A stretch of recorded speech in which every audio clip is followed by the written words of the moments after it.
of central Georgia remains under a winter storm warning. The winter weather caused most central Georgia schools to close again tomorrow, as well as several government offices. Hello, everyone. Thanks for joining us. I'm Frank Malloy. And I'm Laura Lynch Jones. We'll have more on the closings in just a few minutes. But first, many of you are wondering when the snow will arrive. We begin our extended winter weather coverage with the latest forecast with Chief Meteorologist Ben Jones. Well, for some, they don't want this to happen. I've heard from some of those folks, but for a lot of people, especially with kids, they're waiting on it. What's taking so long? Here's Doppler Max HD. First, let me show you the Alpha Skycam to give you an idea of what the sky looks like. The drizzly rain that's been coming down across Macon and the breeze picking up as well. Here's a look now, and the numbers have been going a little bit back and forth. It was just 32 in Macon and Forsyth. Now it's 33.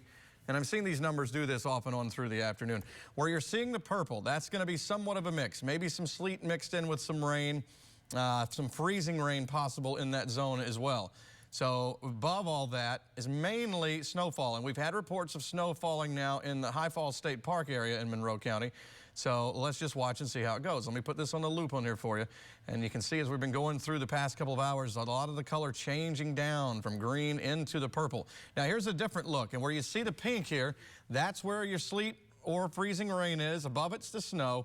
Below it down in here in the green is all rain. The transition is happening now, but I still think it's going to be probably 6 or 7 o'clock before most of it happens.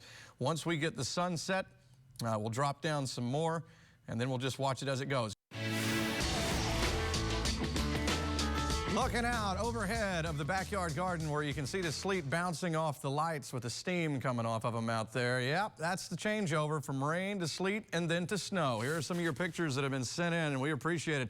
Facebook and Twitter, we've been lighting them up here, and I'm sure there are going to be lots more coming in. There's some ice that's been forming on some patio furniture there, and that's normal, freezing rain to kind of start things off.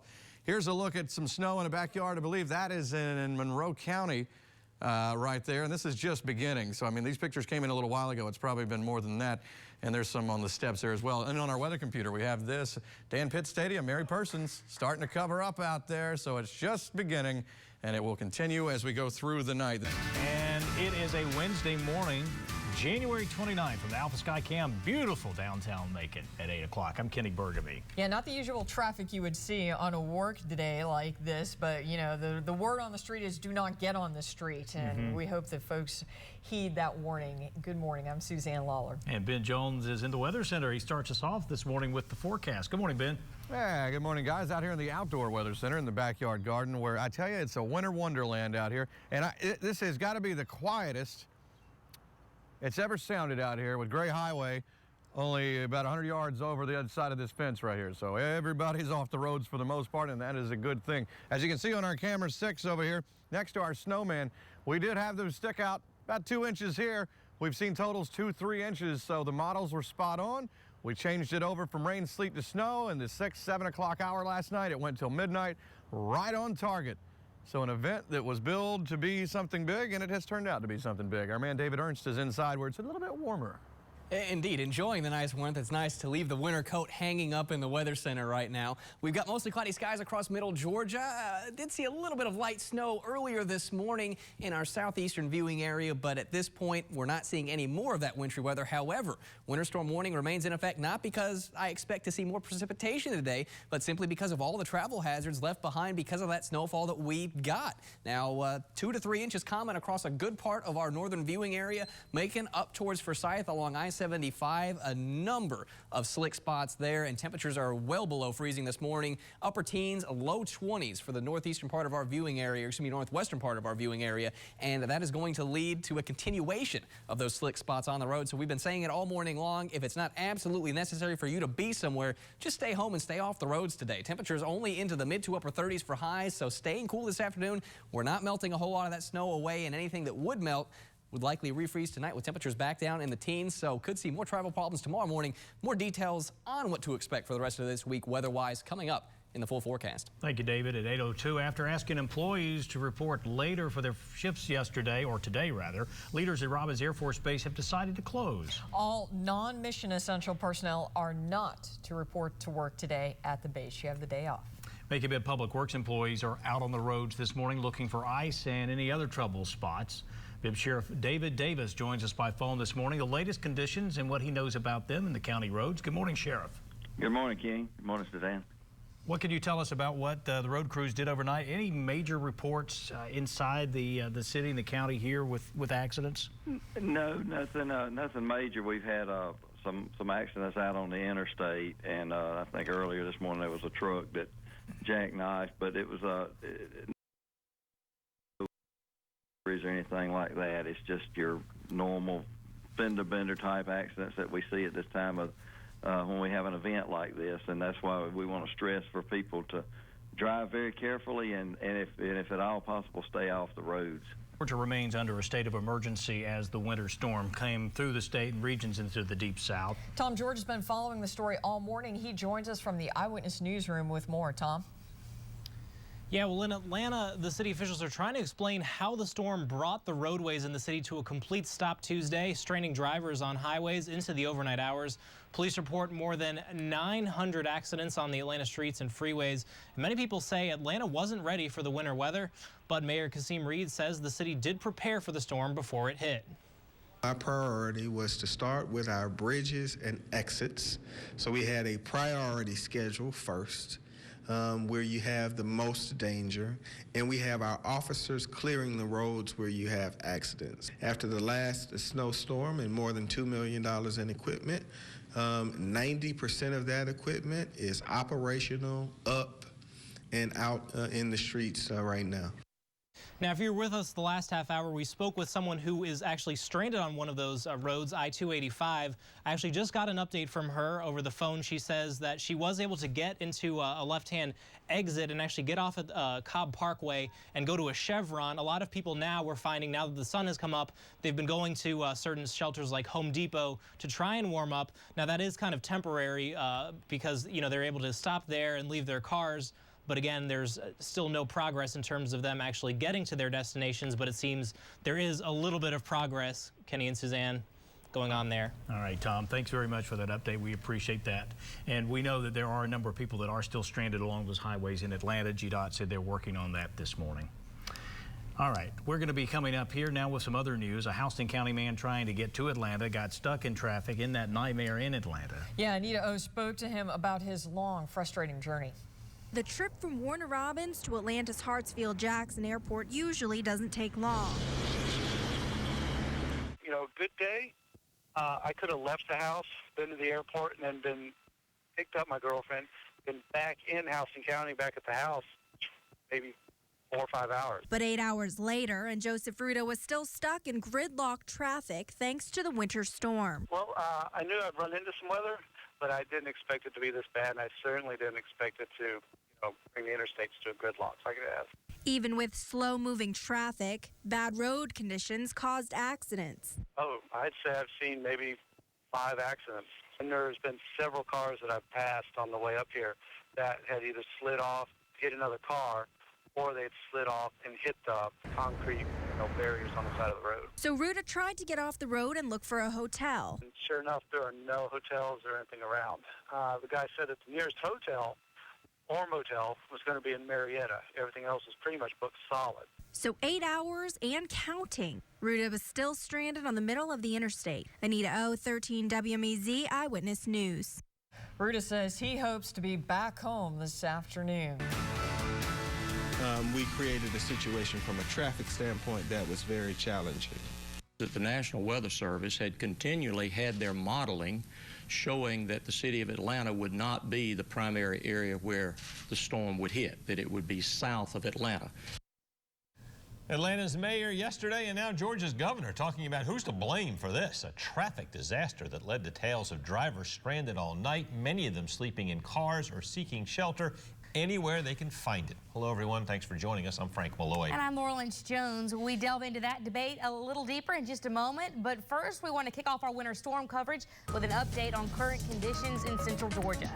Well, it's almost how we left it this morning and last night. Not a lot of change outside, except for some of the roadways look a lot better, except for some of your secondary roads that don't get traveled as much. Those are still a little bit of a slick go, and they're going to stay that way because we're going to come on down tonight into the teens. We're looking at around 18 for a low. We're in the 20s, and we've been there all day today. We struggled to try to get up to the 30s. Just could not do it.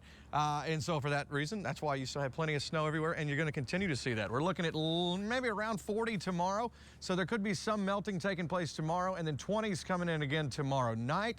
So whatever is still around tomorrow night will just freeze right back down again. But a big warm-up is on the way for the weekend, so I could see us having this on the ground on into Friday, and then starting to peel on out a little bit and melt away, except for those snowmen that'll linger around for about a week as they melt down. Georgia's governor and Atlanta's mayor want people to stay off the roads again Thursday. That's so they can clean up the nightmarish situation that happened on the roads during the past 24 hours. Jackknife tractor trailers, interstates that became parking lots, thousands of children forced to spend the night at school or on buses. The disaster started to unfold around noon yesterday when schools and businesses released at the same time. They were trying to beat the snow and ice, but many ended up stuck, stranded in cars. Some are still out there. Some drivers gave up altogether, abandoned their cars, and walked to find shelter. Atlanta Mayor Kasim Reed said the focus today was getting children home and people out of cars. The National Guard has been helping using military Humvees. He said telling everyone in the city to go home at the same time yesterday was a mistake, but defended the storm response. I'm not going to get into that blame game, but the crisis that we're going through is across the region. So if you look at anybody's street, in any community, across the entire region, there's no one who's doing any better job than we're doing in the city of Atlanta. Governor Nathan Deal called the storm unexpected, blaming forecasts from the National Weather Service for a lack of preparation. We can't control Mother Nature. Just as we could not make better predictions, neither could school superintendents. That's why the school children were in the situation they were in, because they were probably looking at the same modeling that some of our state folks were looking at as well. Now, Deal said he would have been accused of, quote, calling wolf if he ordered a shutdown earlier and a storm didn't happen. He called the state's response to the storm reasonable given the circumstances. Well, you just heard the governor reference the National Weather Service's response, or modeling as he called it. So 13 WMAZ's Olivia James wanted to investigate what warnings went out and when. And she joins us in the backyard garden with more on what she found. Olivia. That's right, guys. I want to clarify the National Weather Service, when their watches came out, when their warnings came out, and I have their text. It explains the watches, the warnings, the times, all throughout Sunday, Monday, and Tuesday. So take a look at the graphic now. This is what happened. Sunday afternoon, the first winter storm watch was issued for South Metro Atlanta, including Central Georgia. That was our first storm watch. Then Monday morning, 4:53 a.m., the entire Metro Atlanta area is under a winter storm watch. And a winter storm watch, just to clarify, is when a significant winter weather event is expected. So they had warning as of Monday morning at 4:53 that there was a winter watch out for the entire metro. Monday afternoon, the winter storm warning for the South Metro Atlanta area, Central Georgia, that's when it went into effect Monday afternoon. Then Monday evening, the winter storm watch turned into an advisory for the South Metro Atlanta. An advisory is one step up from a winter storm watch and one step below a winter storm warning. Then Tuesday morning, early Tuesday morning, just before 4 a.m., all of the Metro Atlanta area was in a winter storm warning. And a winter storm warning, the exact definition from the National Weather Service: a significant winter storm is imminent or already occurring, very life-threatening to life and property. And I have here that this was issued at, let me give you a little bit more of the text for what they exactly said. Snow-covered roads will make for hazardous driving conditions through Wednesday morning. That was on the exact text that has been issued for the winter storm warnings and the winter storm watches. Significant amounts of snow are forecast that will make travel dangerous. Only travel if it's an emergency, and that was issued early Tuesday morning before 4 a.m. and that was the last winter storm warning that went into effect. And so you can see, I know it's been a heated debate, but I just wanted to clarify from the National Weather Service that warnings and watches were issued well in advance of this storm. And I know the state of emergency, we were declared in a state of emergency late in the day on Tuesday after the event already unfolded. Back to you guys in the studio. All right, thank you much, Olivia. We appreciate that. I want to point out that there's been a lot of controversy about when the salt trucks went out in Atlanta, and Kasim Reed said they went out at 9 a.m., but they were saying that with those warnings, they should have gone out a lot earlier at that point to keep some of those traffic disasters from happening on the roads. Welcome back. We want to thank you for sending in your pictures and videos over the past couple of days. Anita O has been doing a wonderful job tracking our social media. Anita, some more creative ones you've been able to piece together for us. Yeah, Frank, our viewers are definitely having a lot of fun in all of this snow. One of our viewers, Nell, was very inspired by our weather team. She brings us her mini weather report from Sandersville. Take a look. Everyone, snow number one, we can't open the mailbox because they're freezing and cold. Number two, we can't open our closets because it's really cold outside. Number three, we can make snow angels. Bye-bye. Yes, we can definitely make snow angels. Others wanted to clean up some of the winter mess on their lawns. Check out little man Braden, who's a very good helper. He's using his plastic snow mower to get rid of the mess. That's the thought that counts, right? And one last time for the night, here's a picture of baby Ella Hope. Ben and Laura say she loved looking at the snow, but it was a totally different story once she got in it. Thanks to all of our viewers for thinking of us here at 13 and sharing all of your snow sightings with us. You can keep sending them in to photos at 13WMAZ.com and also on Facebook and Twitter. Frank, back to you. Oh, some priceless stuff. Thank you very much, Anita. Well, there's a lot of fun to be had out there. Coming outside to find your car looking like a rolling snowball probably isn't on your list of pleasant discoveries. Ben, you left early in the morning. You had to spend the night here, so it probably took a little while to get the car, defrosted and maybe get the snow off it? Yeah, well, and I didn't do it the right way, and I'm probably about to find out just how I didn't do it the right way. I had snow all over the truck, and I couldn't get it. I just throwing rocks and bricks at it and everything. It was terrible. But yeah, I don't think you're supposed to leave all that on there. I look like the Stay Puft Marshmallow Man going down the road this morning. I'm sure Elise Brown is going to tell me I did it the wrong way. While driving around Macon, I noticed snow coming down on people's windshields. So I was curious how drivers are cleaning off their cars. And as you'll see, everyone has their own method. Sylvia didn't think she would have to deal with snow since moving to Macon from Pennsylvania more than 30 years ago. But Wednesday afternoon, she was cleaning snow and ice off her car. I'm using a broom. It's about all I have. I need a long-handled scraper, but I don't have one. According to the National Highway Traffic Safety Administration, it's important to clean snow, ice, or dirt from your car before you hit the road. I don't want to have snow coming down on my windshield when I drive to work, and I don't want other people's snow to come off their cars and stick to my windshield. In order to clean his Dodge Challenger, David Garcia used a piece of plastic to scrape snow off his windshield and side windows. So I noticed you still have some snow on top of your car. Why didn't you get that off? I'm just going to hope it blows off. Mercer University student Connor Wood melted snow off her windshield using hot water. When driving, she realized she missed some spots, including her back passenger windows. Snow was falling from the top of my car, and it felt like I was in like a cave of snow inside my car. Wood says it was her first time getting snow off her car, and now she knows what to do next time. Let it heat up a lot before you go anywhere, and probably make sure all your windows are cleaned off. It's handy to keep one of these snow brushes in the back of your car in case you need to scrape off ice or brush snow off your car.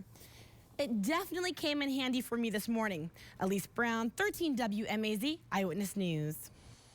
Yeah, and I can see where if you hit the defrost on there and you've got that going, it'll melt it off your windshield and maybe off your wiper blades. Because if you hit that wiper blade with that ice, man, just shreds it up.